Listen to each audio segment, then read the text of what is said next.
Fórmula presenta José Cárdenas Informa. En más de 120 frecuencias de radio en México y cadenas asociadas en Estados Unidos y Centroamérica.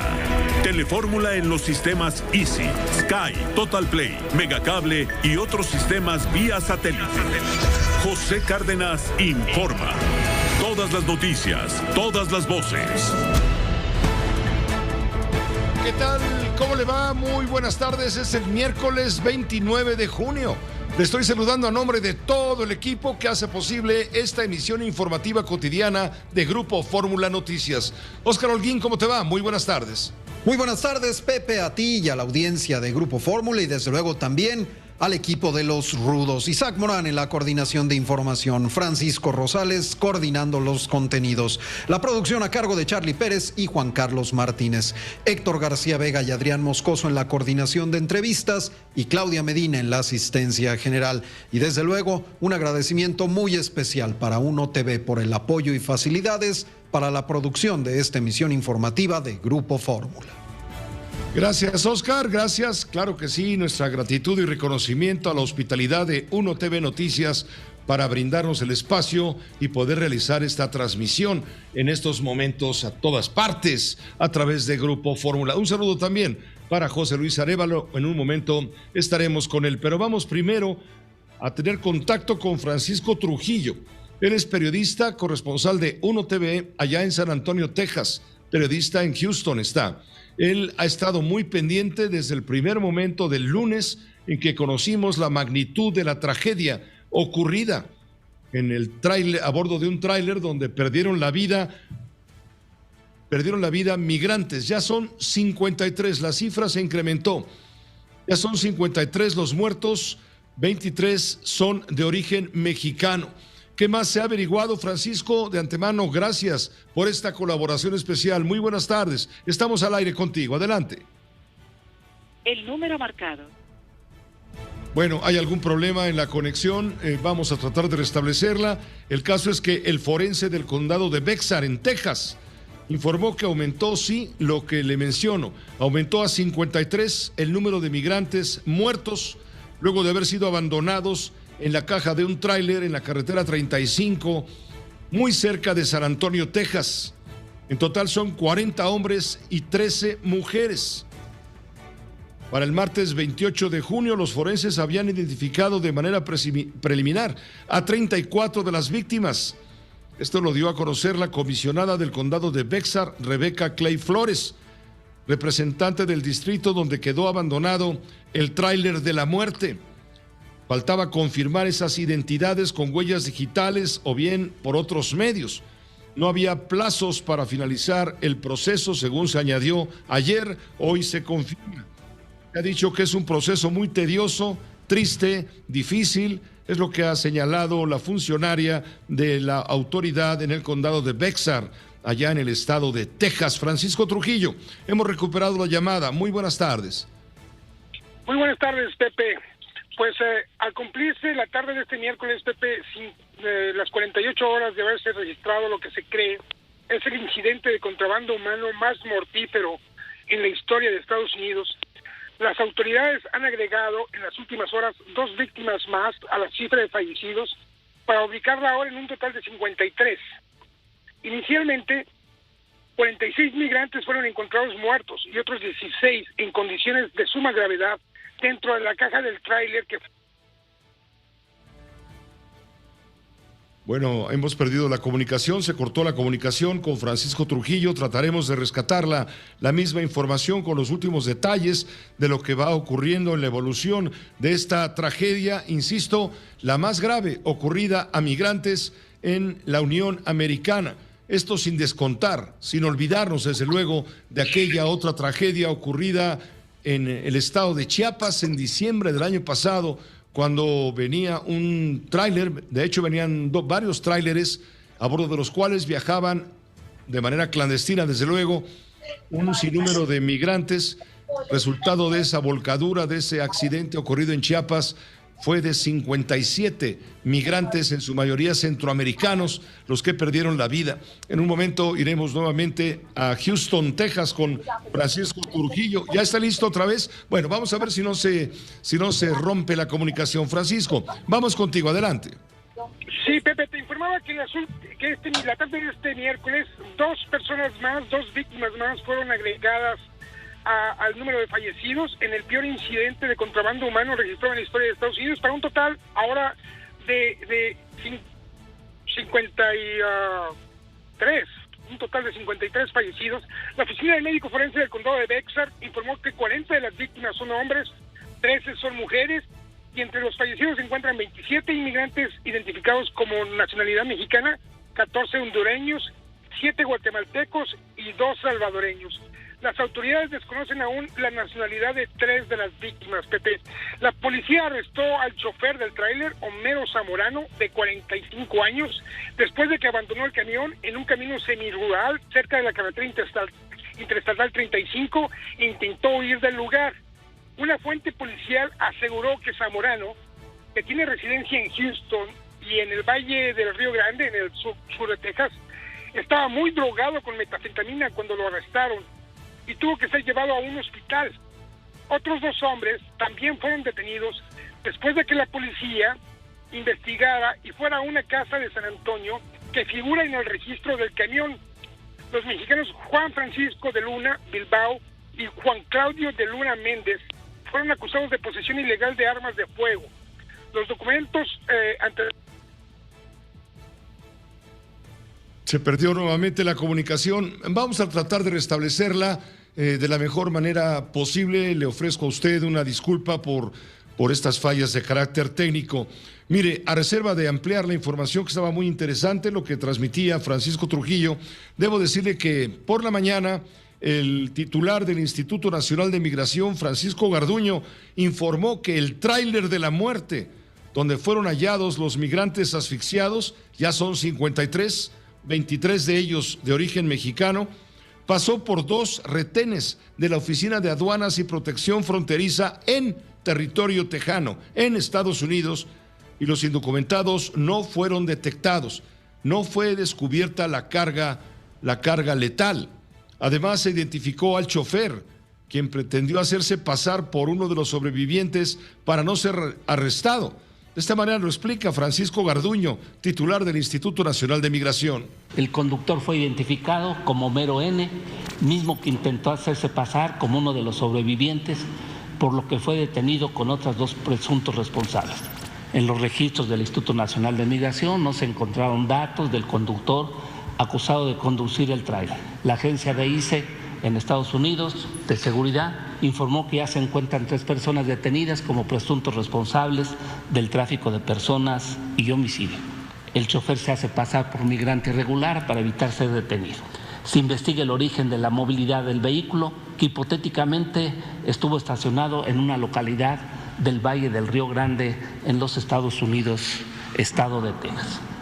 El punto de inspección de CBP en el Encinal, como les informé, capta en las cámaras el tráiler y el chofer, mismo que después fue detenido y que estaba disfrazado de víctima. Es lo que dice Francisco Garduño, comisionado del Instituto Nacional de Migración. Al terminar la mañanera, los reporteros le preguntaron allá en Palacio Nacional si esto se debe a que la frontera entre México y Estados Unidos es una frontera porosa, y él no tuvo sino que admitirlo. Claro que sí, negarlo sería no ver la realidad. Se le preguntó qué va a hacer el gobierno de México al respecto, y dice, pues seguir, nada más que diferenciarlo. En Estados Unidos la migración irregular es un delito y en México es una falta administrativa. Tiene que haber un acuerdo, una concordancia entre ambas naciones para tratar estos temas, por supuesto, tan delicados que implican incluso la muerte. Este abandono del tráiler aumenta a 204% el número de cruces ilegales respecto al informado en el año 2021, también explicaba el señor Garduño. Pero ya tenemos comunicación a Washington, la capital de Estados Unidos. Son las 7 de la noche con 10 minutos allá. Está Armando Guzmán, corresponsal en este espacio informativo, y él tiene más detalles sobre el tema del trabajo conjunto que están planeando las autoridades de la Unión Americana, desde luego de México, con Guatemala, Honduras y El Salvador, para trabajar conjuntamente a fin de esclarecer hasta el último detalle esta tragedia de los migrantes. Le adelanto, funcionarios de la Secretaría de Relaciones Exteriores de México ya llegaron a San Antonio, Texas, para también comenzar a trabajar en la indagatoria de los hechos trágicos narrados. Armando Guzmán, un saludo, muy buenas tardes, ¿cómo estás? Saludos, con mucho gusto de estar contigo, Pepe. Déjame decirte que esto que tú dices es muy importante, y escuchaba yo tu información anterior a lo que estamos haciendo ahora, y creo que es el momento exacto para contarle a la gente que lo que está ocurriendo es que México convocó tanto a Estados Unidos como a Honduras y como a Guatemala. Casualmente el canciller, el presidente de Guatemala, están en la ciudad, y entonces el canciller asistió a todo esto. El encargado de las políticas migratorias del Departamento de Seguridad Nacional estuvo ahí también, porque la inmigración, Pepe, en realidad no se inicia en la frontera norte de México, se inicia mucho más abajo, desde Brasil, desde Panamá, desde Colombia, y entonces todo esto se viene hacia arriba. México está en medio de estas corrientes y por eso está siendo afectado. Y lo que decías e informabas hace un momento es muy cierto. El hecho de que este camión de la muerte haya tenido que pasar por algunos retenes en la frontera de Estados Unidos, y esto es lo que le dijeron precisamente a los representantes de Estados Unidos en esta junta, en esta reunión. O sea, Estados Unidos tiene que hacer más. Hace un momento escuchábamos a Francisco narrar cómo este camión estaba cerca de las entradas de la carretera 35 interestatal, y ayer yo te decía, esta carretera de 2.500 kilómetros va desde Texas hasta Minnesota y va dejando a todo el mundo en el camino, en Nebraska y en Kansas y en Oklahoma y en Indiana y en Illinois. O sea, se van repartiendo todo esto como si fuera una de estas camionetas peceras. Cada tiempo se van parando y la gente se va bajando. Esto lo sabe Estados Unidos, y Estados Unidos, Pepe, sabe perfectamente que esta carretera 35 se está usando para eso. Ahora, lo que te tengo nuevo también es que el Departamento de Seguridad Nacional dio a conocer hoy algo que ha venido haciendo antes, y dice que ha desplazado a un gran número de agentes secretos. No son agentes que se sepa, pero son los que van a tratar de trabajar en la cuestión del tráfico humano que hay en Latinoamérica hacia los Estados Unidos. Hay una gran cantidad de problemas en ese sentido, y el Departamento de Seguridad Nacional, por primera vez con este gobierno de los Estados Unidos, está trabajando con los gobiernos de la región precisamente para infiltrar y para saber y para conocer realmente, y mira que se están tardando en hacerlo porque esto ya lo deberíamos saber, cómo funcionan estas redes, en dónde están, cómo se manejan, qué conexión hay con otras redes de las armas y de las drogas y del dinero. Todo esto está relacionado. Entonces, el Departamento de Seguridad Nacional de Estados Unidos dice que está enviando a sus agentes a que se integren y a que permeen ese tipo de organizaciones para saber más y para saber cómo combatirlas. Eso es lo que está pasando inmediatamente como reacción aquí en la capital de Estados Unidos a todo esto que hemos visto en Texas, Pepe. Pues te agradezco el comentario y cómo está rebotando ya a niveles de política migratoria esta tragedia, que no va a quedar resuelta hasta en tanto justamente exista una política migratoria a ambos lados de la frontera, es decir, en México, en Estados Unidos, pero también una política migratoria en consenso con los países expulsores de mano de obra, de mano de obra migrante. Hasta en tanto no existan los programas que permitan la inversión productiva a manera de arraigar a quienes huyen del desastre económico, político, social, que todos sabemos muy bien deriva en inseguridad y en violencia, que son finalmente los factores indiscutibles del éxodo. Es una sombra de horror que permanece como la peor amenaza, Armando. Y te voy a decir, el embajador Esteban Moctezuma, nuestro embajador en Washington, hoy decía exactamente, Lo que necesitan los países no solamente es trabajar juntos para tratar de llegar a un acuerdo, sino para establecer metas migratorias que hagan que la migración tenga algún tipo de orden y algún tipo de clasificación, porque mientras esto siga y mientras en Estados Unidos la política interna continúe evitando que haya trabajadores temporales, que haya acuerdos de inmigración con todo el mundo, vamos a seguir teniendo no solamente los problemas que tenemos en las fronteras, todas estas cantidades de muertes de migrantes que son de todos los días. Pepe, no son 53, pero sí es 1 o 2 todos los días. Y entonces esto, mientras no haya algo regulado en cuanto a esta inmigración, vamos a seguir heredando a todo el mundo en las fronteras, en nuestro lado, en nuestras ciudades fronterizas y también en este tipo de tragedias, Pepe.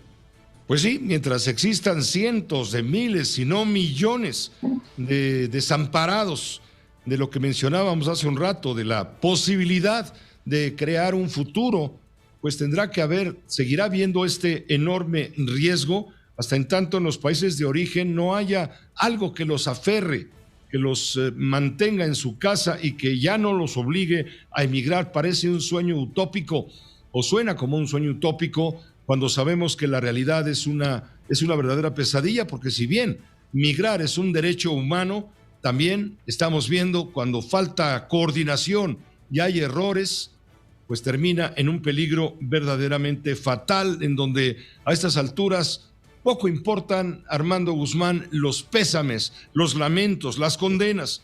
Este drama solamente va a poder terminar cuando los países en crisis haya los motivos para que estos migrantes queden arraigados en su tierra.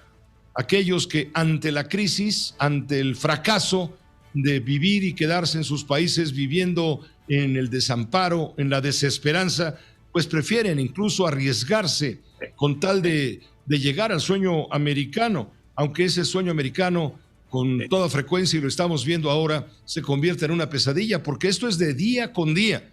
Ahora se hace viral, se hace visual por la magnitud de la tragedia del tráiler de la muerte allá en San Antonio, Texas. Pero esto es un tema, una crisis humanitaria que ocurre todos los días, auspiciada también por aquellos delincuentes organizados que se enriquecen, que hinchan sus bolsillos explotando a esta gente vulnerable. Es una crisis humanitaria, sí.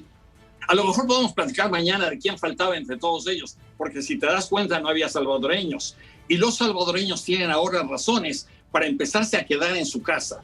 A lo mejor podríamos platicar de eso mañana o cuando tú dispongas. Claro que sí, Armando, estaremos pendientes contigo. Gracias por tu colaboración, como siempre. Gracias, Pepe, buenas noches. Gracias, muy buenas noches. Mire, sobre todo esto que estamos comentando con Armando, con usted en primer lugar, con la información que nos está proporcionando Francisco Trujillo, aunque sea entrecortada, creo que debemos de poner atención a lo que está exigiendo la Organización de las Naciones Unidas. Antes que nada, y antes de seguir adelante, un castigo a los responsables de esta y de cualquier tragedia, porque queda en evidencia que lo ocurrido en Texas el lunes ha sido la peor, sí, pero no ha sido ni la primera, y por desgracia estamos seguros no será la última tragedia mientras no se arregle de fondo, de base, el grave problema que significa. Por lo pronto, la ONU exige castigo a los responsables. La Oficina de Derechos Humanos también ha mostrado su consternación por la muerte de al menos 23 migrantes en la frontera entre Marruecos y España y de 46 más en Texas, en Estados Unidos. En Texas se han recuperado los cadáveres de 50 personas de origen mexicano, guatemalteco y hondureño en un camión abandonado en el que presumiblemente habían cruzado la frontera. El secretario general se mostró consternado por la tragedia y la portavoz de la Oficina de Derechos Humanos dijo que no es la primera de este tipo e ilustra la necesidad imperiosa de crear caminos para migrar legalmente y de hacer rendir cuentas a los responsables directos de esta pérdida de vidas. Bueno, pues eso es lo que está exigiendo Naciones Unidas. En un momento tendremos más detalles de esta y otras informaciones importantes. Fue asesinado un periodista en Ciudad Victoria, Tamaulipas. Es el 12º periodista asesinado en lo que va de este año. Regresamos en un momento con usted.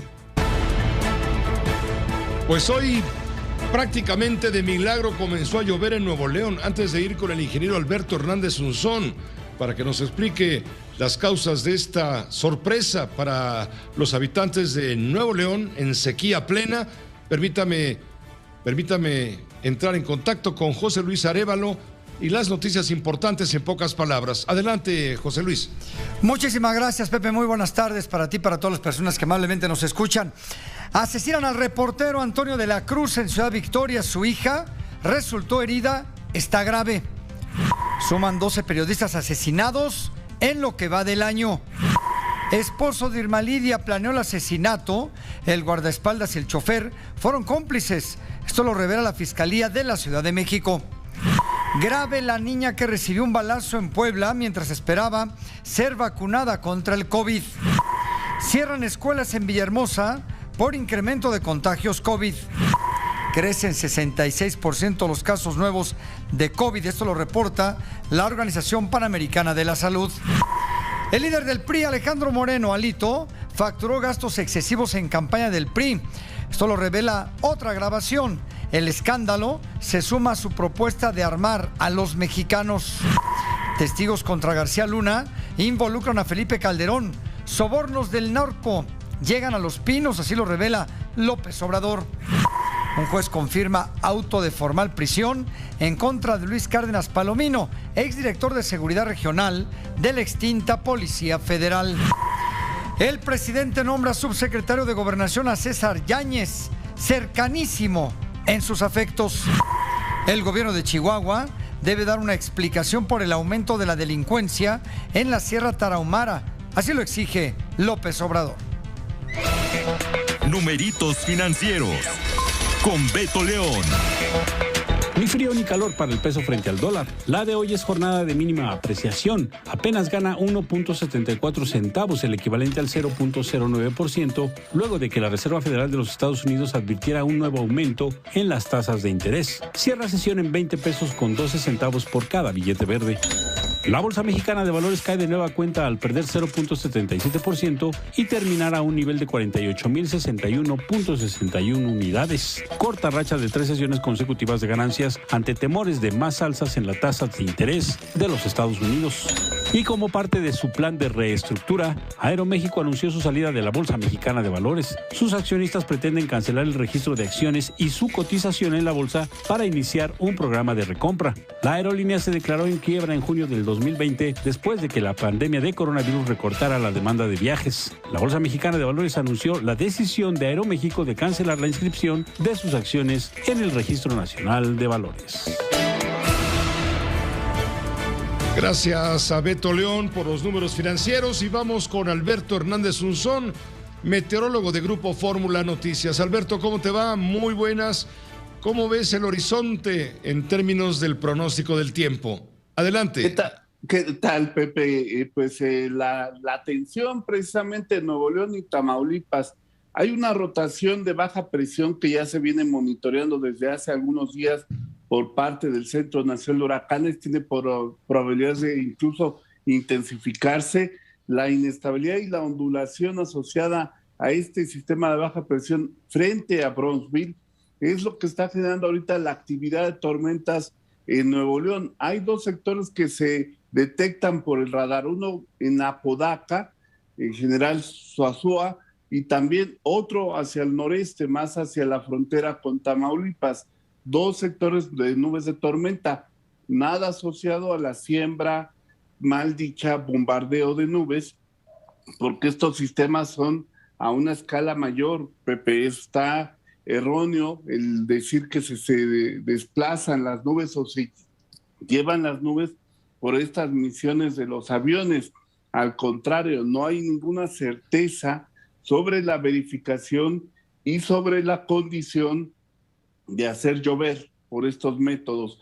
No está comprobado desde incluso las publicaciones científicas de la Organización Meteorológica Mundial y más recientemente el Comité Científico Asesor, del cual formo parte desde 1996, el doctor Fernando García se reunió con estas personas que están haciendo la siembra artificial de nubes allá en Nuevo León y pues no hubo interacción, Pepe, porque la física de las nubes no tiene nada de comprobación científica, al contrario, si se llega a sembrar las nubes con yoduro de plata, lo único que generan es que se acelere el proceso de lluvia, pero se amortigua la cantidad de la lluvia que se va a registrar. En términos generales, las conclusiones es de que no existe en ningún país un término científico para comprobar esta siembra de nubes, como lo comentó el señor gobernador de Nuevo León, y menos llevarlas a un lugar, como dijo, que a la presa llevaron las nubes y que ahí se registró la precipitación. Nada de eso. Es un sistema de baja presión a una escala mayor de 200 kilómetros, y eso es lo que está permitiendo esta nueva generación de tormentas para hoy y mañana en Nuevo León y Tamaulipas. En estos momentos el aeropuerto de Monterrey reporta 33 grados centígrados, 43% de humedad.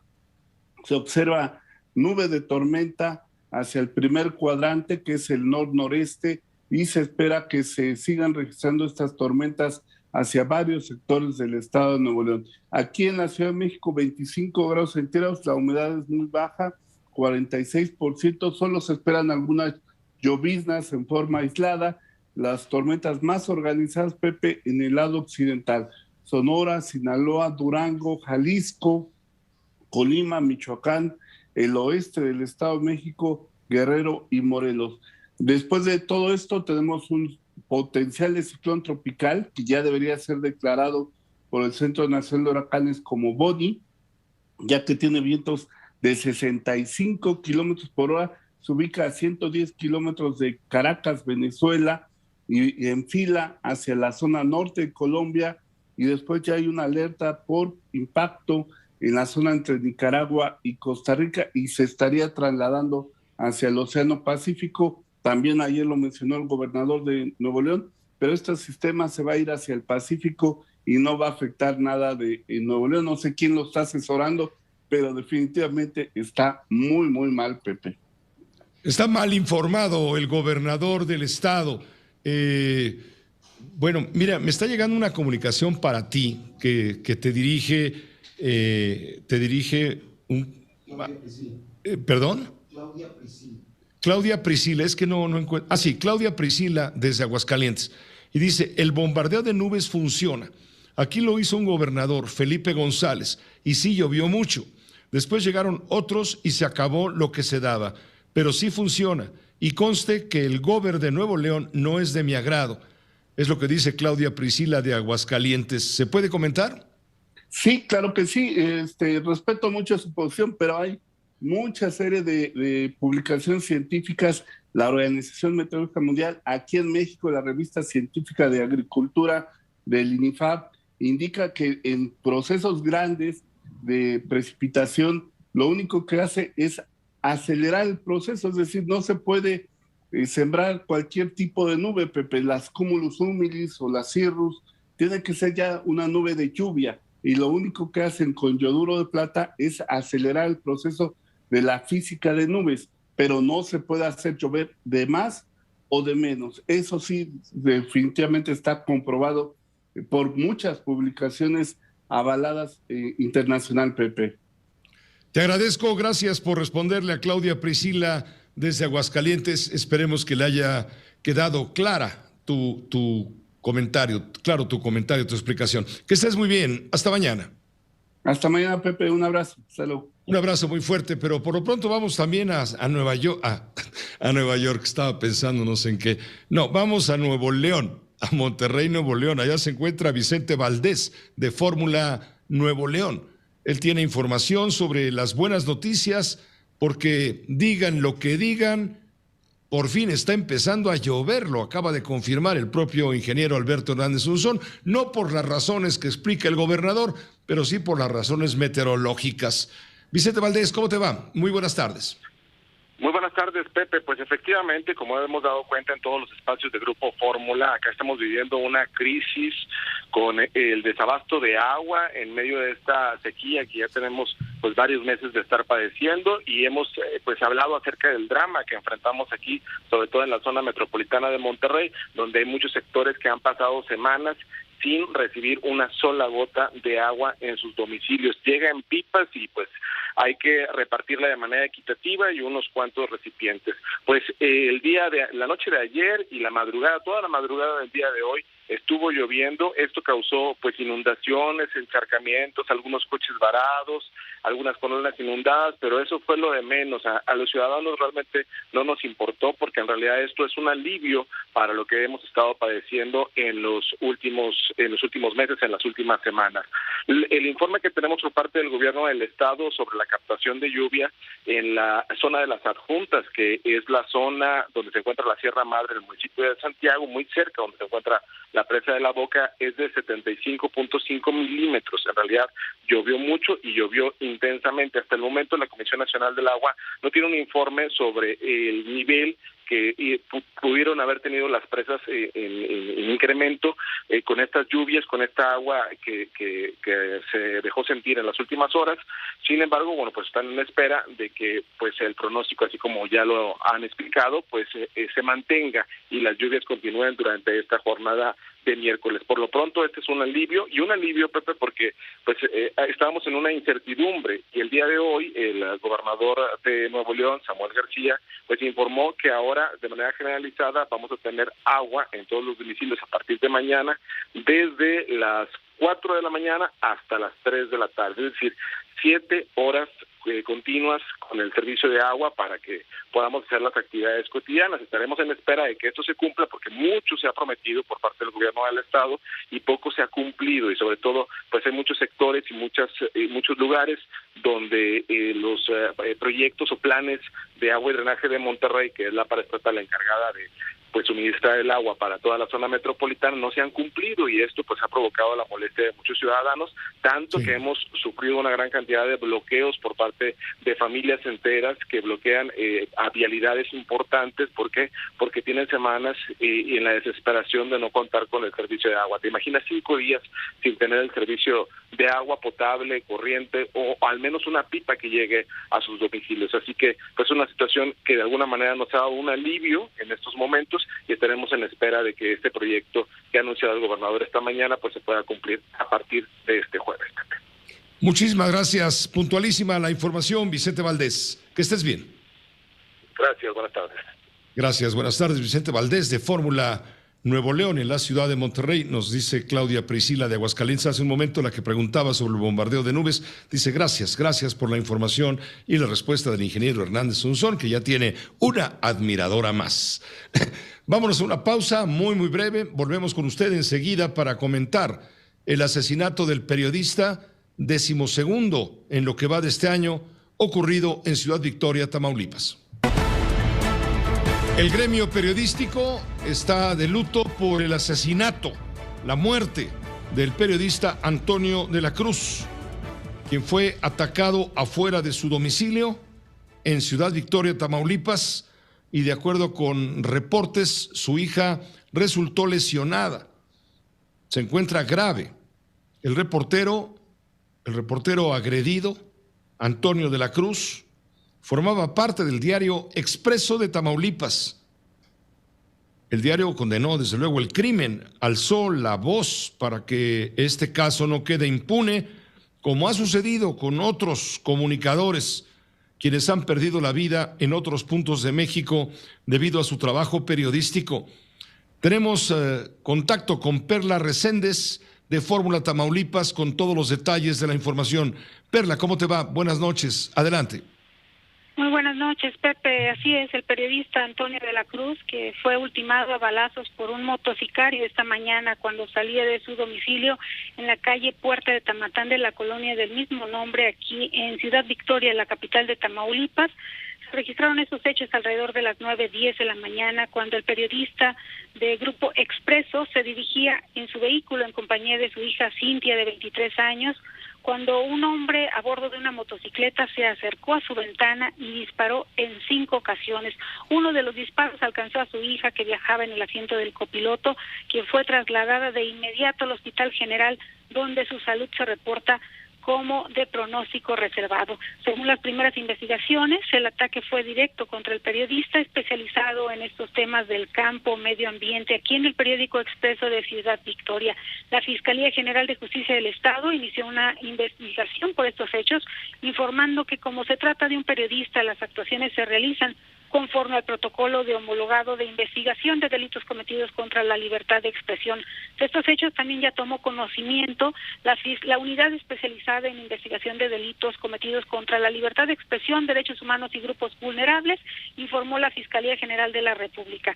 Al lugar de los hechos llegaron agentes de la Policía Investigadora y peritos, quienes llevaron a cabo el procesamiento del área y recabaron evidencias que permitan conocer la forma en que se dieron los hechos y dar, por supuesto, con el paradero de él o los responsables. Pues los hechos lamentables han sido denunciados por muchísimas personas. El gobernador de Tamaulipas, Francisco García Cabeza de Vaca, condenó estos hechos y dijo que no va a quedar impune. Lo escuchamos, Pepe. Condenamos los hechos cobardes que suscitaron el día de hoy, donde de una manera cobarde fue asesinado el periodista Antonio de la Cruz. Nuestras condolencias a la familia, a los amigos, a los colaboradores, como también a todos y cada uno de ustedes por ser parte de este gremio. En estos momentos también se encuentra en una situación muy delicada, muy crítica, su hija. Están haciendo todo lo humanamente posible por salvarle la vida, pero me informan que está en una situación muy, pero muy delicada. Como ustedes saben, este gobierno ha siempre respaldado y apoyado la libertad de expresión, la libertad de prensa. No vamos a permitir que hechos de esta naturaleza pretendan o quieran callar al periodismo en Tamaulipas. El gobernador electo de Tamaulipas, Américo Villarreal Anaya, a través de sus redes sociales, también lamentó los cobardes hechos suscitados esta mañana. Estos hechos, dijo, no deben tolerarse y tampoco se pueden pasar por alto. Por eso exigió a la Fiscalía General del Estado y a todas las autoridades a que actúen rápido y encuentren al o los responsables de esta acción que agravia a la sociedad y a todo el gremio periodístico. Esto es lo que comentó el gobernador electo. Pepe, muy buenas noches. Gracias Perla Reséndez. Cualquier novedad, por supuesto, está en el interés de la audiencia. Que estés muy bien mientras tanto. Muy buenas noches, gracias. Gracias, buenas noches. Este caso va a ser atraído por la Fiscalía General de la República, Juan Antonio Jiménez. Tú tienes la información en un momento más para que la audiencia Ya estamos en la línea con él. Adelante, Juan Antonio. Gracias, muy buenas tardes, Pepe. La Fiscalía General de la República trajo las investigaciones sobre el asesinato del periodista Antonio de la Cruz, reportero del periódico Expreso, quien fue ultimado este miércoles cuando salía de su domicilio en un fraccionamiento en Ciudad Victoria, Tamaulipas. La FGR informó que el caso queda dentro de la competencia federal de su Fiscalía Especial para la Atención de Delitos Cometidos contra la Libertad de Expresión, que ya inició la carpeta de investigación correspondiente. La institución indicó que también solicitará la carpeta de investigación del Fuero Común a fin de obtener de ella toda la información indispensable para la indagatoria. Como resultado de este atentado, Cintia de la Cruz, de 33 años, hija del comunicador, se encuentra en el Hospital General de Ciudad Victoria y la reportan como grave. Además, también indican que la atracción se realiza en razón de las denuncias públicas de los periodistas tamaulipecos. La Fiscalía General de la República se comprometió a dar a conocer los avances en la investigación del caso en cuanto sean legalmente posibles. Pepe, el reporte. Completito. Gracias Juan Antonio. Más adelante estaremos de vuelta contigo, pero ahora permíteme informar que suman con esta muerte 12 los periodistas asesinados en lo que va de este año, nada más de este año 2022. El primer asesinado, y lo recordamos, José Luis Gamboa, fue en Veracruz, fue el 10 de enero. Y así nos seguimos con Margarito Martínez el 17 de enero, Lourdes Maldonado el 23 de enero, Roberto Toledo de Zitácuaro, Michoacán, el 31 de enero. 4 asesinatos de periodistas en el mes de enero. Hubo 2 en febrero. Hubo otros 2 en marzo. 2 en mayo. Y 3 en mayo, incluidas las fotoperiodistas y la periodista Sheila Joana García Olivera en Cozoleacaque, Veracruz, y también Yesenia Mollinedo iban juntas. Y ahora Antonio de la Cruz en Ciudad Victoria, Tamaulipas, este 29 de junio. Tenemos contacto en este momento con Paula Saucedo. Ella es oficial del Programa de Protección y Defensa de la Organización Internacional Artículo 19 en defensa de la libertad de expresión. Paula, gracias por contestarnos, por acudir a esta invitación. Muy buenas noches. Hola, buenas noches, José, ¿cómo estás? Pues preocupado por la violencia, no cesa contra los periodistas. Estábamos haciendo el recuento de 12 muertes de informadores ocurridas en lo que va de este año, que cumple apenas la primera mitad. Es una cifra tremenda. Sí, Paula, ¿me escuchas? Sí, te escucho. Bueno, ¿Tú me gustaría bien? pedir... Estoy un poco... Ajá. Sí, quisiera pedirte un comentario sobre esto, porque de nada sirve levantar la voz y clamar justicia y clamar investigación si finalmente los crímenes siguen quedando en la impunidad prácticamente, casi todos. Pues mira, creo que, bueno, el hecho de alzar la voz y de pedir justicia siempre es necesario y pertinente, pero también es cierto que hasta que las autoridades no empiecen a implementar medidas que de verdad contrarresten la impunidad en los crímenes contra la libertad de expresión, que conduzcan investigaciones objetivas, diligentes, robustas, pues estos crímenes van a seguir ocurriendo. Eso también es cierto. Paula Saucedo, ¿cuál es la postura de Artículo 19? Justamente la que tú ahora estás expresando. Mientras no haya medidas concretas para proteger a los informadores en su labor, que es una labor social importante, indispensable, hay que tomar medidas. ¿Cuáles medidas propone Artículo 19? Una vez más, hay que repetirlas a ver si alguien las escucha.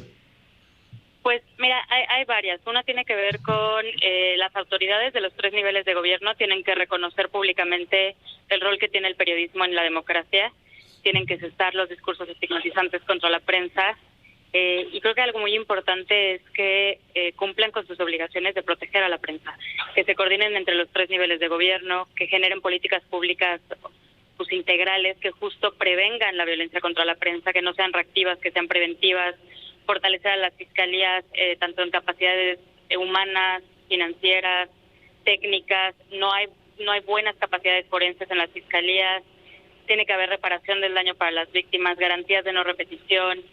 Y además, esto cuando dicen las autoridades que no hay impunidad y solamente se refieren a la detención de algunas personas, y muchas veces, a veces son errores y otras veces son solamente actores materiales, pero no se da con los intelectuales de los crímenes.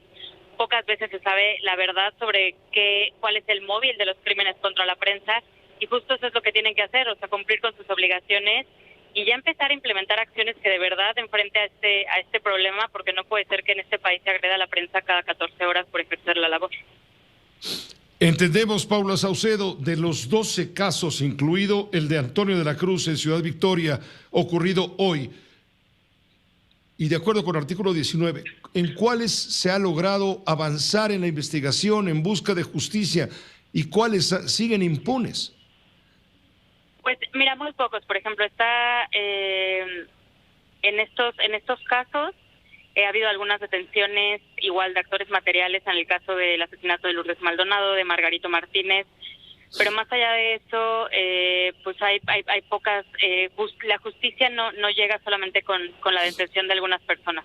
Eso es justicia media. Si la justicia es media, entonces sigue la impunidad, porque no hay garantías de no repetición, no hay justicia restaurativa, no hay reparación del daño. Y sobre todo esto, no hay garantías de no repetición porque seguimos contando asesinatos cada par de semanas.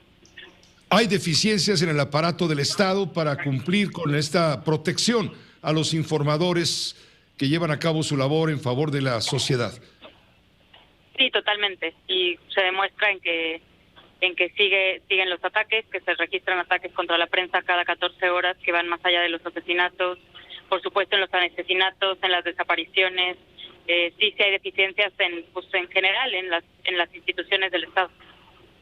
14, cada 14 horas ataque a periodistas. Hay un ataque a periodistas, según tiene el registro, artículo 19. Vaya cifra que descubre la agresividad contra quienes desempeñan la labor de informar todos los días. Paula Saucedo, te agradecemos mucho. ¿Van ustedes a colaborar, a coadyuvar en la investigación o van a estar ustedes presionando, como lo han hecho siempre?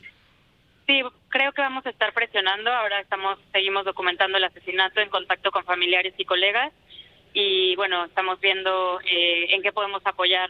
Por el momento no coadyuvaremos, digamos, de manera de llevar el litigio a la investigación. Pues gracias, Paula Saucedo, por tomarnos esta llamada. José. Gracias, hasta pronto. Ella es la oficial del Programa de Protección y Defensa de Artículo 19. En un momento después de corte vamos a comentar con usted lo que ha averiguado la Fiscalía General de la República sobre el asesinato de la cantante Irma Lidia Gamboa, asesinato ocurrido hace 7 días en el restaurante Suntory. La Fiscalía ha averiguado que el asesinato estuvo planeado. Hubo un acuerdo, una planeación criminal entre el asesino ejecutor, el abogado Hernández Alcocer, y su chofer, además de un guardaespaldas. Los tres se confabularon para armar lo que terminó en la muerte de Irma Lidia, la esposa justamente de Alcocer. Si me permite, en un momento vamos a hacer una pausa y le comentaré los detalles. En este momento tenemos comunicación con Miguel Ángel Osorio Chong. Él es el coordinador de la bancada del PRI en el Senado de la República y es noticia debido al roce fuerte que existe entre Miguel Ángel Osorio Chong, quien fue secretario de Gobernación 5 años durante el gobierno pasado de Enrique Peña Nieto, y el ahora líder nacional del PRI, Alejandro Moreno Cárdenas, Alito, quien, dice Carlos Marín, se clavó un clavito con eso de andar promoviendo que la gente se arme hasta los dientes, pero eso lo dejamos para después, porque primero quiero preguntarle a Miguel Ángel, además de saludarlo, claro, con mucho afecto, preguntarle cómo va el tema, porque entiendo que ante las circunstancias en donde ustedes, expresidentes del partido, y ustedes, dirigentes del Partido Revolucionario Institucional, tuvieron una primera reunión con Alejandro Moreno Cárdenas, en donde quedaron pendientes. Varios de ustedes están pidiendo que haya una reunión del Consejo Político y que haya una renovación de los órganos directivos, y también la propuesta para que haya una renovación de la Dirección Nacional, lo que Alejandro Moreno Cárdenas ha materialmente bateado. Tú dices, bueno, pues voy a tener que recurrir a los instrumentos que me concede el Instituto Nacional Electoral y el Tribunal Federal para que obliguen a Moreno Cárdenas a realizar elecciones anticipadas y renovar al Comité Ejecutivo Nacional del PRI en pleno. Me tardé en explicarlo, Miguel Ángel Osorio Chong, espero no haber omitido algo relevante. Un saludo muy cordial, buenas noches. Pepe, qué gusto saludarte, saludo a todo el auditorio, gracias por esta oportunidad, lo hiciste perfecto. La verdad es que hubo una reunión en la que se acordaron cosas. Él dijo, a todos sí, menos a que me voy. Está bien, no te vayas, pero vamos a ver la inclusión, vamos a ver la apertura, vamos a ver una elección anticipada, vamos a ver el que el Consejo Político y otros órganos del PRI se puedan incluir a personas que den la pluralidad que tiene nuestro instituto político. Dijo, sí, nos vemos en próximos días. Esto ya sé que va a salir a negarlo, pero pues había varios en la mesa. Por supuesto que sí, nos vemos en los próximos días, y resulta que de repente cuando se le hicieron los planteamientos, dijo, híjole, creo que mejor no, váyanse al Consejo Político Nacional y entran en asuntos generales, ahí plantean sus temas.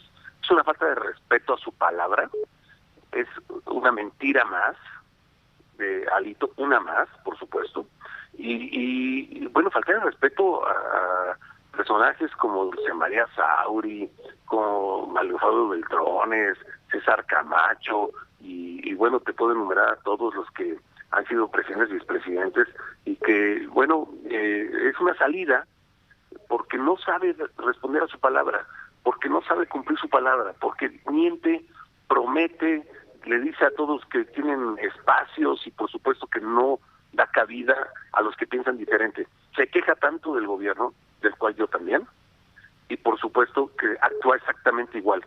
Centraliza las decisiones, centraliza absolutamente todo lo que tiene que ver con el Comité Ejecutivo Nacional del PRI y no da oportunidad en los comités directivos estatales, en los municipales, y entonces a partir de eso lo que genera es que pues hay voces como la propia que dice ya da oportunidad a todos para ser partícipes de un partido que está en crisis, que ha perdido 19 gobernaturas, de las cuales 10 gobernábamos, diputaciones locales, presidentes municipales, y él solo dice, tenemos el 18% de la votación.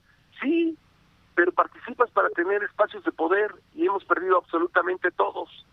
Y bueno, el tema fundamental, el desprestigio. El desprestigio al que está llevando al PRI a partir de sus cuestiones personales, y que él pues se hace a un lado y dice, yo no renuncio al PRI, lo quiere poner como escudo, y eso no lo podemos permitir quienes creemos en un PRI que sabe gobernar y sabe generar oportunidades para la población, pero no a partir de este tipo de liderazgos. Además, Miguel Ángel, senador, además, Alejandro Moreno Cárdenas debe terminar su periodo, si se queda hasta el final, si lo cumple completamente, para lo cual fue electo. Él sería en 2023, en agosto de 2023, pero ha trascendido que tú me podrías confirmar esto, ha trascendido que quiere quedarse 3 meses más al frente de la presidencia del PRI para seguir teniendo las cuerdas, las riendas del partido de cara al proceso electoral de 2024. ¿Ustedes lo van a permitir? Ese es el otro tema. Mira, resultados del 21, todos malos. Resultados del 22, también. El desprestigio por sus señalamientos, que además yo siempre he señalado, mal habidos de parte del gobierno de Campeche y del gobierno federal, pero al final señalamientos que no ha explicado. Y cuarto, él termina en agosto del 23. Le he pedido al PAN y al PRD que no haga acuerdos con quien termina su periodo del 23, porque tiene que entrar otra dirigencia y hacer los acuerdos del 24, de la alianza del 24, que por cierto, Pepe, que me están diciendo que yo no quiero, yo quiero la alianza del 24. Para quien dice, no, es que el gobierno te está pidiendo nombre, quien se reúne con el gobierno es él, al que le pusieron ambitos a él, a quien se reúne con los secretarios del gobierno es él. Yo no me he reunido con nadie del gobierno, absolutamente con nadie. Pero tu pregunta, por supuesto que queremos que se vaya en agosto del 23, si no quiere renunciar antes porque no quiere ayudar al partido a tener una mejor presencia, bien, quédate hasta agosto del 23, pero hay que hacer una elección anticipada para que la nueva dirigencia esté en los acuerdos del 24. Sí, hay cuestiones en nuestros estatutos, en la legislación electoral, que podría decir, me quedo 3 meses más, dame permiso, Consejo Político Nacional, 3 meses más, y luego le digo al TRIFE, oye, pues no puedo modificar porque la ley dice que no puedes modificar a ninguna dirigencia en periodo electoral, entonces me quedo hasta el 24, y entonces toma todas las decisiones una dirigencia que no está bien con la sociedad, que está señalada por la sociedad, y eso no le sirve a mi partido. Yo quiero una alianza fuerte, una alianza que esté con una contundencia que pueda lograr la victoria y que los que hoy gobiernan no puedan seguir en el gobierno. Miguel Ángel Osorio Chong, ¿no descartas que Alejandro Moreno Cárdenas quiera expulsarte del PRI por ser una voz rebelde, una voz que representa también a otras varias voces, desde luego? Mira, antier ya lo dijo, hizo una conferencia, se esperó a las preguntas y dijo, pues yo lo respeto, pero no estamos de acuerdo, está rompiendo la unidad, viene de parte del gobierno, pues el que va de parte del gobierno es él, el que hace acuerdos con el gobierno es él, el que ahora modifica su discurso también es él. Yo he sido contundente, he sido constante en mis comentarios y bueno, ya dijo, se castiga, hay sanciones y entonces sí ya hablo de expulsión. Por supuesto que nos vemos en tribunales. Por supuesto que yo quiero mi partido, creo que sabe gobernar y creo que debe seguir adelante. Y te reitero, yo quiero la alianza. Ojalá el PAN y el PRD, que ya salieron a responder los dirigentes el domingo, que son institucionales, que lo van a ver con la dirigencia, sí, qué bueno que lo hagan con la dirigencia, pero la dirigencia que tenga validez para los acuerdos del 24. Alito sale en el 23. Si quieren lograr los acuerdos para la elección de Coahuila de Estado de México, está bien, no podemos alegar nada legalmente, está bien, pero para los acuerdos del 24 tienen que haber una nueva dirigencia y tienen que hacerlo con esa nueva dirigencia, no con la que está, que por cierto pues no ayuda mucho a una presencia que necesitamos fuerte para lograr ganar la presidencia de la República y todos los espacios que estarán en competencia para esa elección.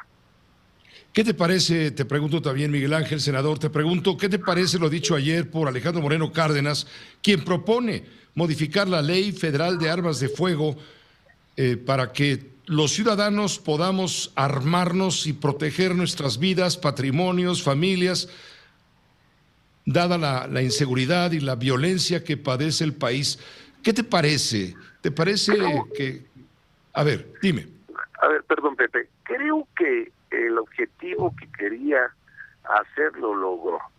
Colocarnos en un tema que de verdad es inadmisible, que no puede caer en la conciencia de gente que sabemos mínimamente de seguridad, o sea, hablo de las familias mexicanas, que crean que por portar un arma, que poder tener el permiso para activarla, armas de alto poder, como lo dijo él, creo que él quiso desviar la atención de esto que es contundente. Su dirigencia está señalada, su persona está señalada, y entonces se mueve a otro tema que, por cierto, pues hoy está en todos los medios y que creo que verdaderamente es inadmisible, no cabe, ni siquiera debemos discutir el tema. El Estado mexicano, el gobierno federal, los estados, están obligados a darle seguridad a los mexicanos y a las mexicanas. Y me dices, bueno, pues no lo está haciendo. Pues hay que exigirles, hay que pedirles que cambien estrategia, hay que hacer lo que tienen que hacer. Y te lo dice el exsecretario de Gobernación, que tuvo en sus manos la seguridad. Y bueno, yo siempre hice todo de la mano de las organizaciones de la sociedad civil, y ellos decían, pues hay que hacer esto, hay que cambiar esto, y lo hacíamos.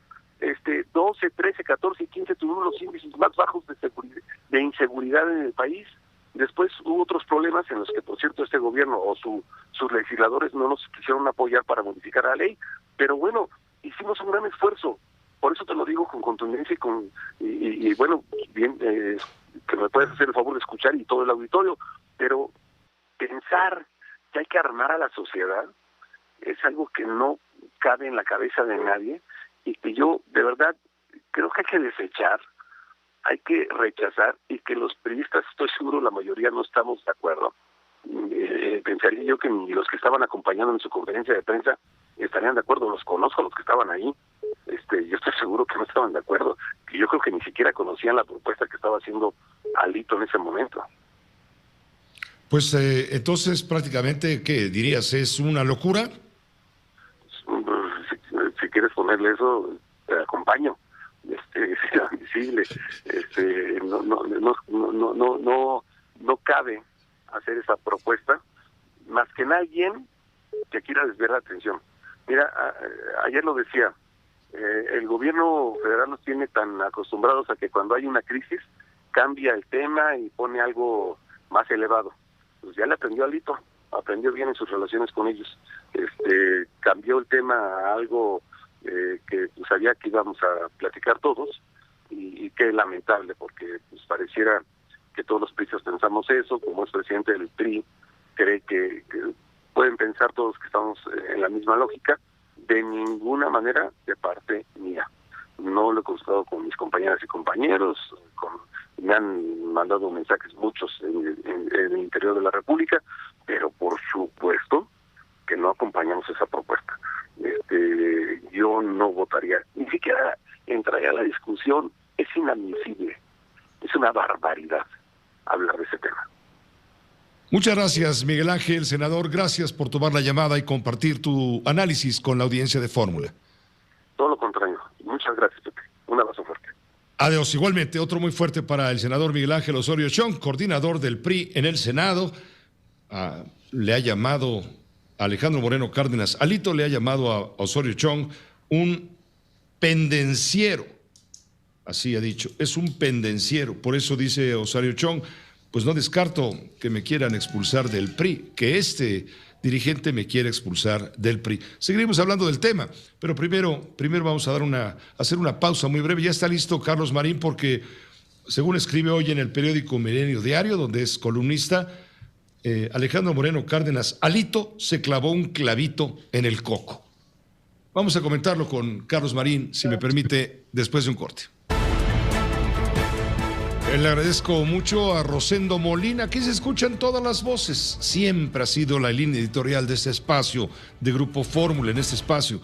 Nos dice Rosendo Molina, lo que busca Osorio Chong, el chino Osorio Chong, es que no lo vayan a dejar fuera de la reelección o alguna curul en San Lázaro, por lo del fuero. Más bien, fuera, vividor. Es lo que dice. Lucy Treviño, hace también unos minutos. ¿Por qué tiene tanta urgencia Osorio Chong? De plano lo amenaza López con expedientes de la UIF, supongo es la Unidad de Inteligencia Financiera.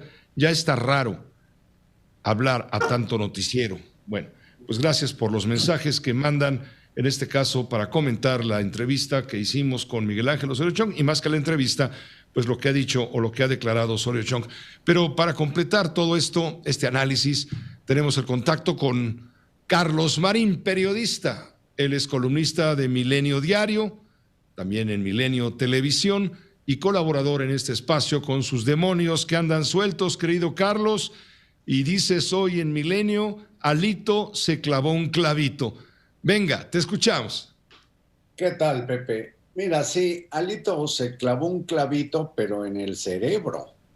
Me sorprende mucho la estupidez que cometió con esa intención de enviar lo que él le llama ley, no sabe que se llama iniciativa de ley, para que todo mundo se arme y esto sea un aquelarre de pólvora bárbaro, todo el país.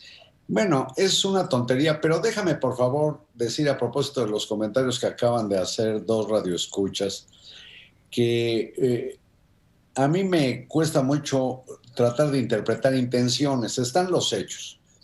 Y el senador Osorio Chong le ha dado una racionalidad a su posición, me parece que es muy lógica, ante un sujeto que, imagínate, por sus pistolas nombró al diputado aquel que desertó y se pasó a Morena para votar por la ley eléctrica allá en Campeche, que dejó el cargo al sujeto que ahora es embajador, ya no me acuerdo dónde. En Dominicana.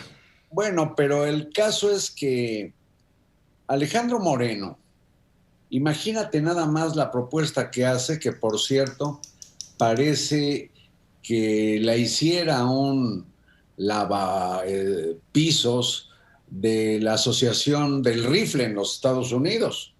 Debiera ser un miembro honorario del Partido Republicano y de los que piden que hasta los profesores estén armados en las escuelas gringas. Mira, es tan insensata la estupidez que cometió, que dice que para que todas las familias puedan defenderse, que se autorice la adquisición de armas de mayor calibre que las actuales.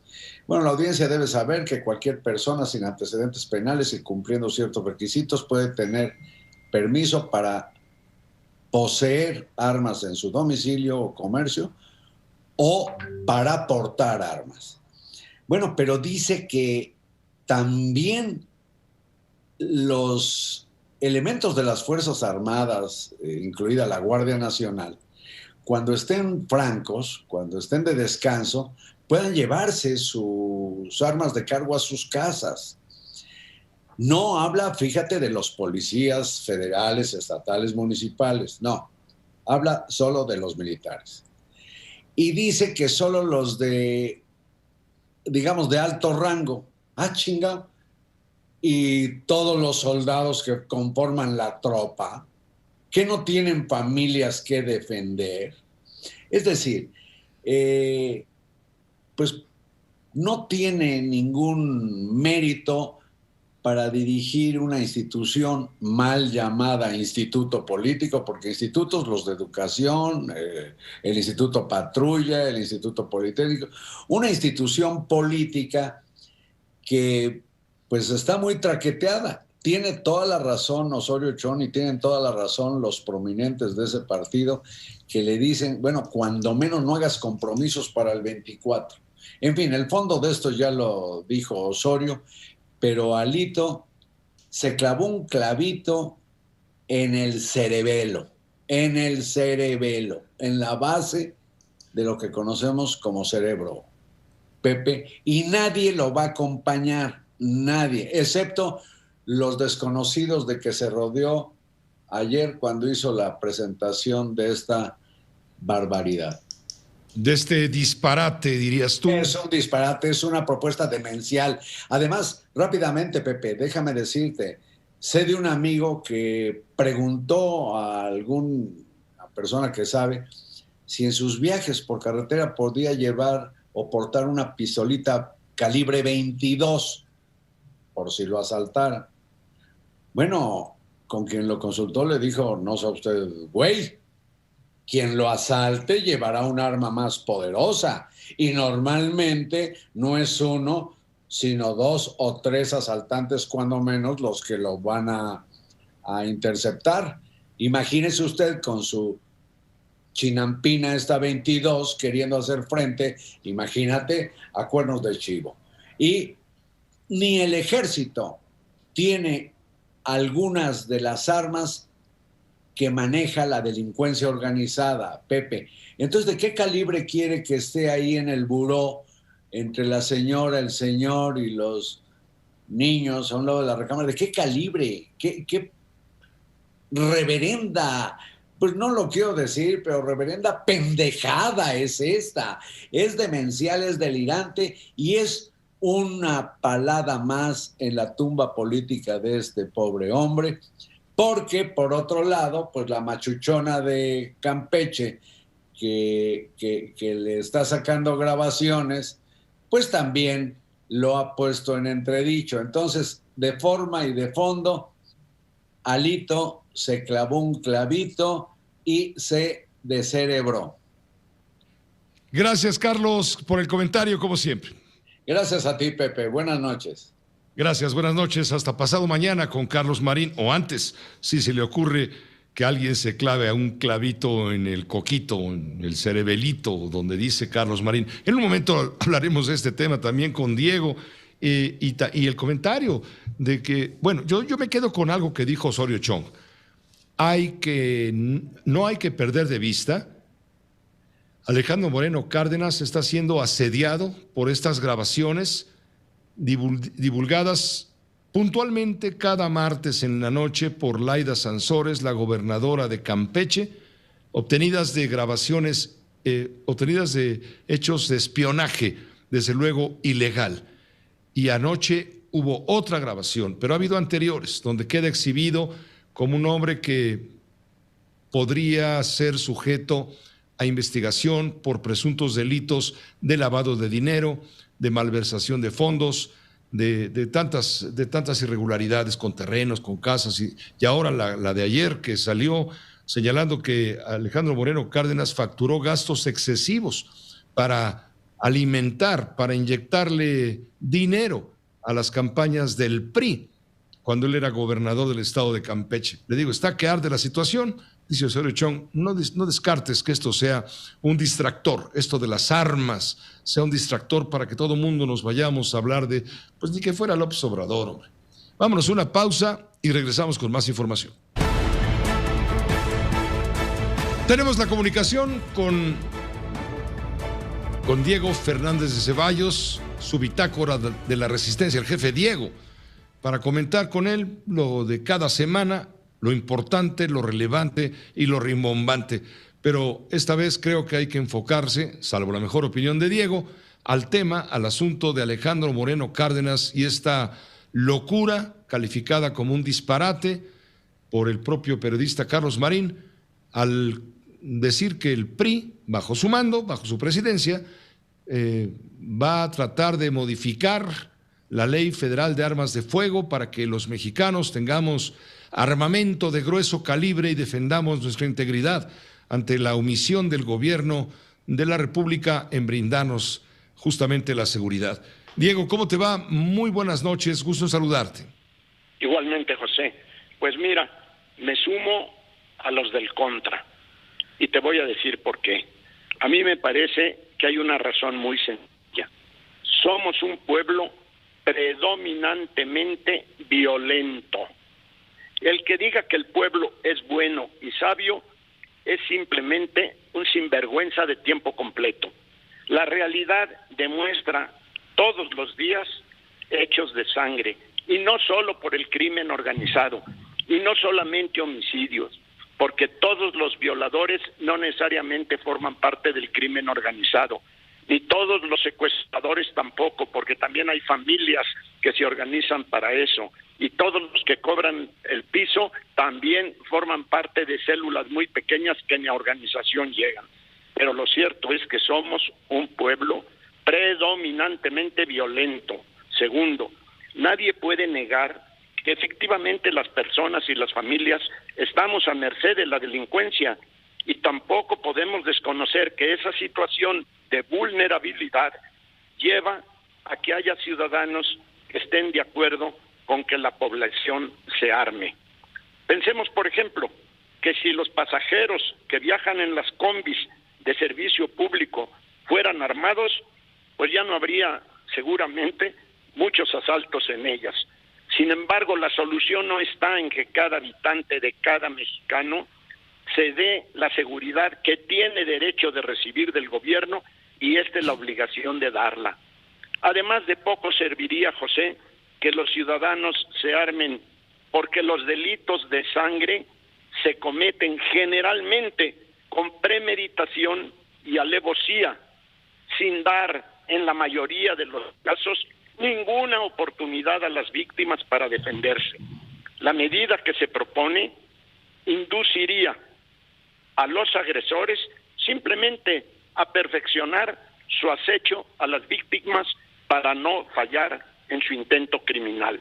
El artículo 10 de la Constitución establece que los habitantes de los Estados Unidos mexicanos podemos poseer armas en el domicilio para nuestra seguridad y legítima defensa, excepto las armas reservadas para uso exclusivo, dice la Constitución, de la Fuerza Armada.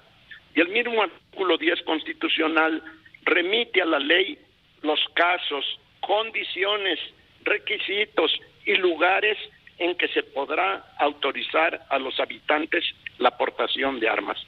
La propuesta de armar a los ciudadanos aumentaría considerablemente los delitos llamados de ímpetu, que son aquellos en que el sujeto activo pasa rápidamente de su tranquilidad a una exaltación que lo lleva a conducirse irracional y delictivamente. Lo que procede es exigir a las autoridades municipales, estatales y federal que cumplan. Claro está que es fácil exigir y muy difícil que nos cumplan, pero no hay de otra en un Estado de Derecho. Por lo pronto, todos cuidarnos, y especialmente las mujeres. Yo no me imagino que a las mujeres se les den armas para que salgan a la calle, a la escuela, a su trabajo, y anden empistoladas para no ser violadas.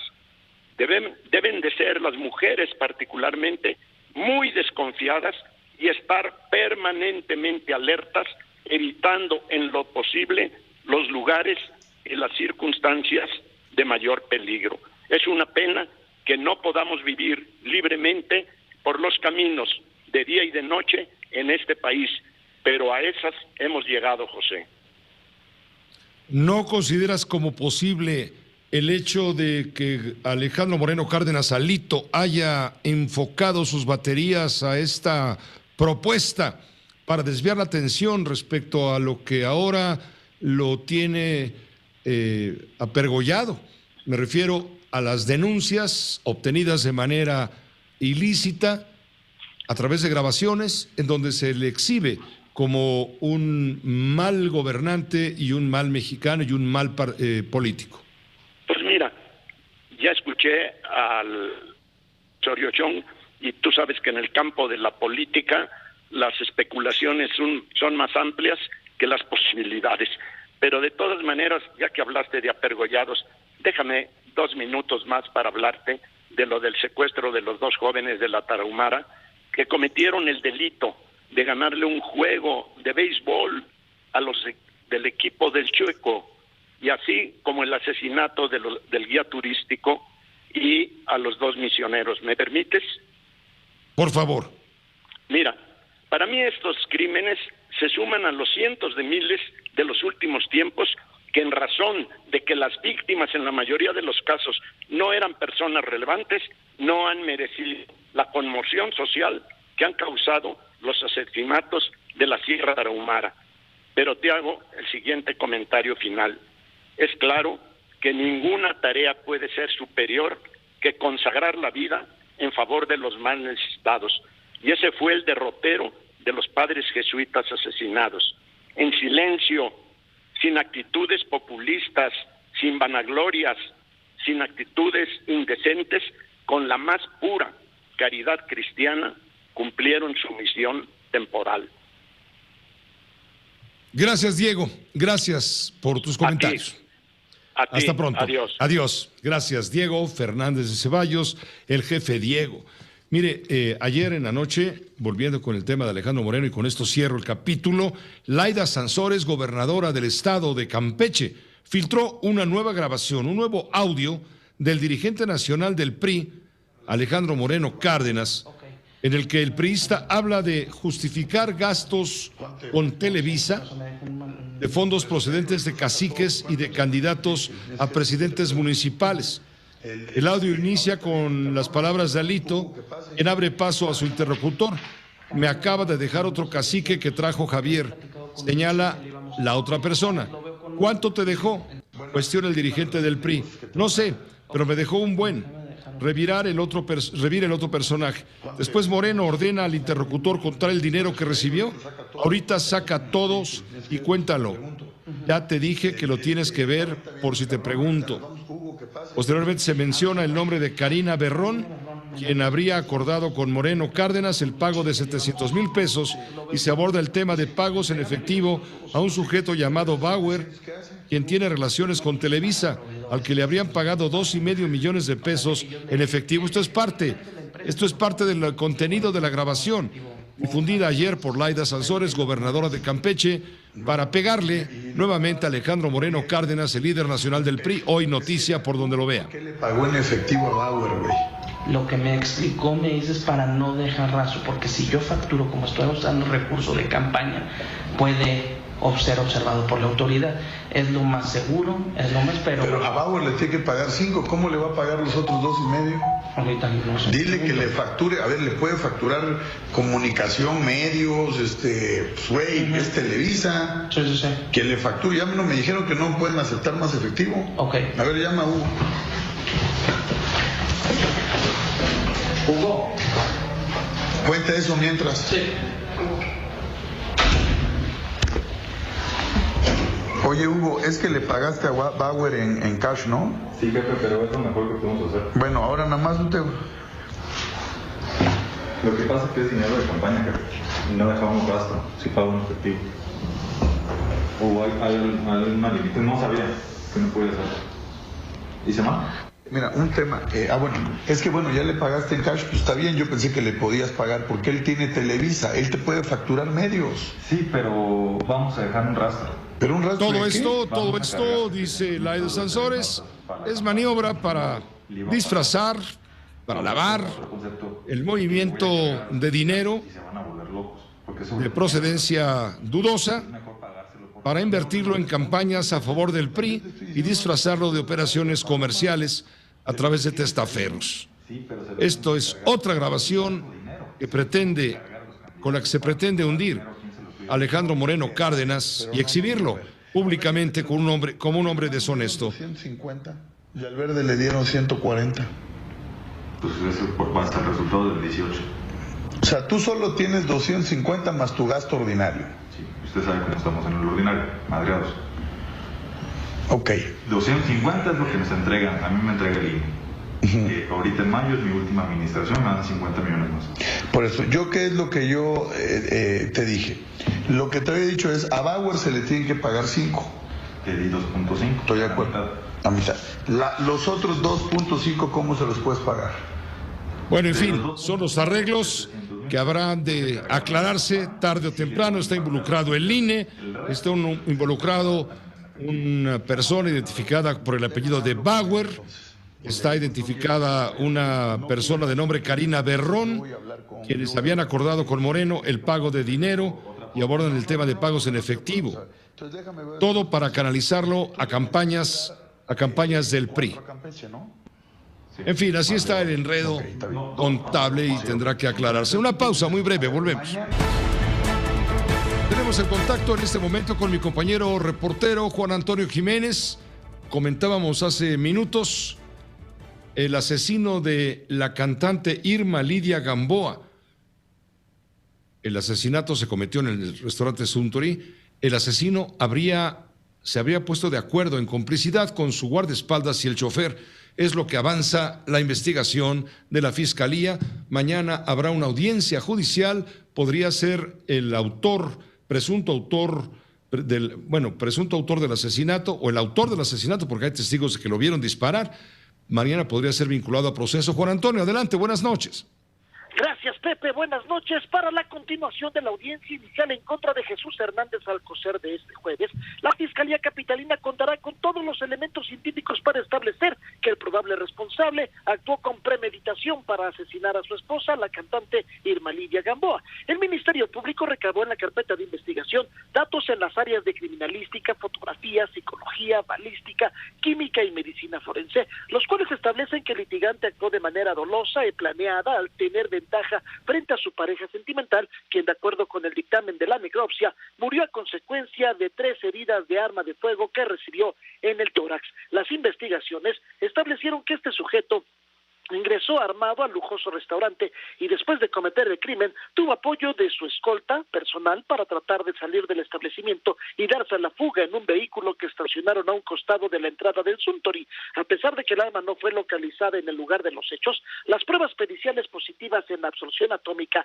y radisonato de sodio, así como las mediciones en criminalística, permitieron ya establecer que Jesús Hernández fue la persona que accionó el arma de fuego en un área reservada que él mismo pidió para evitar que alguien más lo observara. Los peritajes presumen que Hernández Alcocer fue quien citó a la cantante para presuntamente llegar a un acuerdo por la separación. La víctima fue quien pidió que la reunión se hiciera en algún lugar público debido a la agresividad del abogado. Todo esto se desprende de los mensajes que tuvieron por WhatsApp en los celulares. Con estas consideraciones, este jueves, cuando se reanude la audiencia a partir de las 14 horas en el reclusorio Oriente, la representación social intentará convencer al juez de control que este sujeto de 79 años actuó de manera dolosa para cometer el homicidio, por lo que pedirá la vinculación a proceso por el delito de feminicidio. A pesar de que el indiciado es mayor a los 70 años, la Fiscalía Capitalina buscará que se mantenga la medida cautelar de prisión preventiva oficiosa, ya que cuenta con los recursos suficientes para darse a la fuga y manifiesta una conducta que hace presumible su riesgo social, es decir, que es una persona muy violenta, según las prácticas psicológicas que le practicaron. Además, el Ministerio Público presentará la entrevista que dio el implicado a los primeros respondientes, en donde Hernández Alcocer aceptó que le había disparado a su esposa luego de que tuvieran una discusión por diferencias personales y que esa situación ya lo tenía harto por infidelidades y porque se la pasaba pidiéndole dinero. Sin embargo, la defensa del imputado, encabezada por Damián Said Martínez Juárez, del despacho González Casanova, afirmó que su cliente es inocente y que cuentan con todos los datos suficientes, por lo que este jueves presentarán todas las pruebas para demostrarlo y dejarlo en libertad. Pepe, el reporte. Muchas gracias, Juan Antonio Jiménez, que te vaya bien. Buenas noches. Gracias, buenas noches. Tenemos contacto con Paulo Yolatl de Fórmula Puebla. ¿Se acuerda que ayer informamos a usted de una balacera en Puebla, en una colonia de Puebla, justamente frente a un centro de vacunación para niños? Pues resulta que esto provocó pánico entre los que esperaban ser vacunados con la vacuna infantil pediátrica de Pfizer. Pues hubo un atentado ahí contra una persona identificada como algo así como el zorro por el estilo, y una niña resultó lesionada. Está muy grave. Paulo Yoatl, te escuchamos con esta información. Muy buenas noches.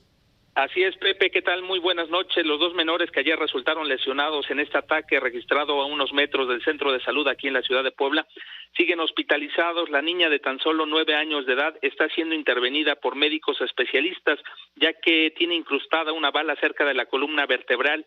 Su estado de salud es delicado. El otro niño de 10 años mañana será dado de alta. Él solo tuvo una pequeña lesión en el brazo. Los dos adultos que también resultaron lesionados, uno ya está en su casa y el otro, al que querían matar, Pepe, sigue internado en un hospital particular aquí en la capital del estado. Las autoridades aún no detienen a los dos responsables de este lamentable hecho. De manera extraoficial se ha dado a conocer que todo es producto de una rivalidad entre bandas delictivas. Mi reporte, Pepe.